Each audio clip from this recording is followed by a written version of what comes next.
Hello, good morning, everyone. I would like to thank AOS and Dr. Indrani for making me part of this wonderful instruction course. I'll be talking about posterior capsular rent and anterior vitrectomy from the anterior segment surgeon's perspective.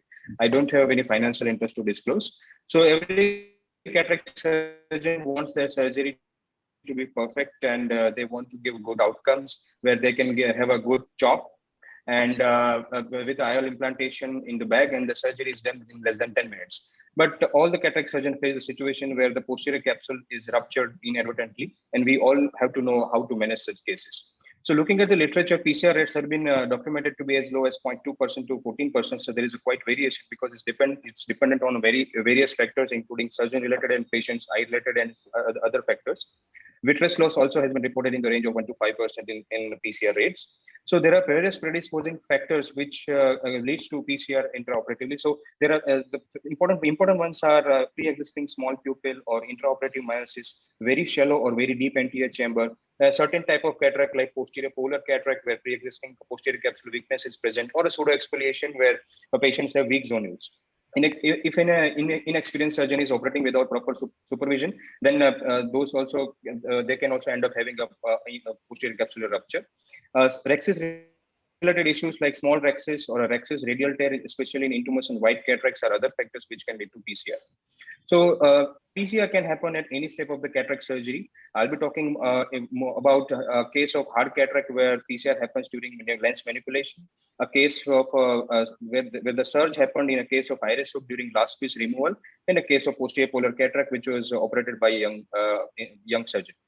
So this is the case of where the surge happened after expiration of the last piece, and we all know that when there is a sudden breakage of occlusion, there is a sudden gush of fluid into the phacoprobe, which causes the shallowing of the anterior chamber, and the PC moves forward and get caught into the phacoprobe, as you can see in the video, and it gets ruptured. So this is another case where it is a very hard cataract. So during lens manipulation, the PCR actually happened, but the surgeon is very experienced. He tries to handle this case meticulously for the remaining half of the nucleus. After chopping this hard nucleus, the one piece is kept above the iris plane, and the other nucleus is emulsified carefully. And after following which the remaining piece is also emulsified. But as you can see at the end of the procedure, there is a large central defect in the posterior capsule. This is another case of the posterior polar cataract where a novice surgeon attempts for the first time, and there are certain things to follow, like no hydro dissection, only hydro delineation, which has been followed. But important thing is very gentle epinucleus and cortex removal, where you need to remove the epinucleus from the periphery first and the central plaque at the later time.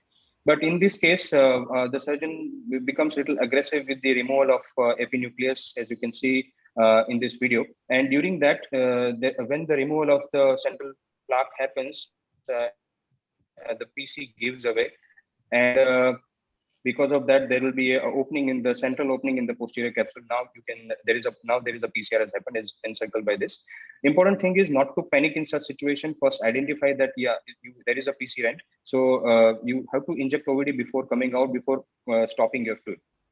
So for important things these are the rules you need to remember, that whenever there is a PCR, first of all, don't panic, don't just remove your probe suddenly. You need to inject OVD before removing any form of irrigation source. Then think and assess at what stage you have the PCR has occurred. Obviously have anterior vitrectomy available in the OT, and according to the capsular support, decide whether to put an IOL or not. So if PCR happens in the early stage of the cataract surgery where large nuclear fragment is still remaining, you may have to convert the case into SICS or ECC according to your comfort zone. If the small nuclear fragment is remaining, then it can be brought manually into anterior chamber and can be removed from the main port. Another IOL scaffold technique where IOL is inserted into the sulcus followed by phacoemulsification above the IOL plane also can be done in such cases. If the PCR happens during cortex removal, then dry aspiration of the remaining cortex or cortex removal using vitrectomy cutter using higher cut mode can be done.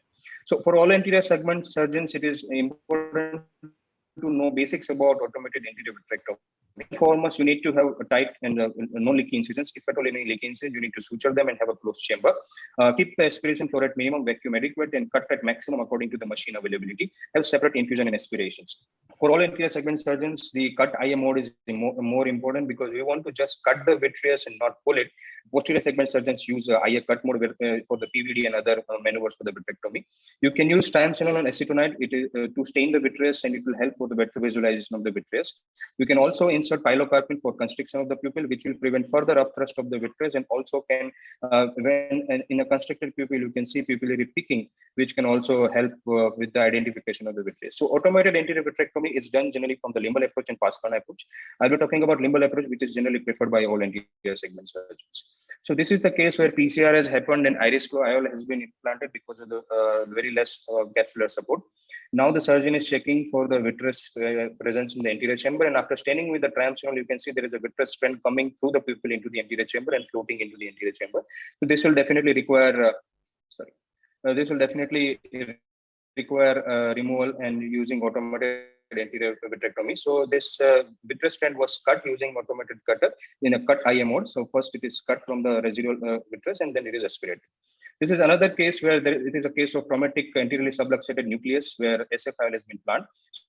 After removal of the vitreous in toto, anterior vitrectomy from the limbal approach is done. So you have to remember that the cutter should facing towards you, or at least in the sideways when you are moving in the anterior chamber slowly. This is little fast forwarded video, but you have to be very slow with the maneuvers. It is important to change hands to approach the subincisional portion of the first side port, which can be missed if you don't change your hands.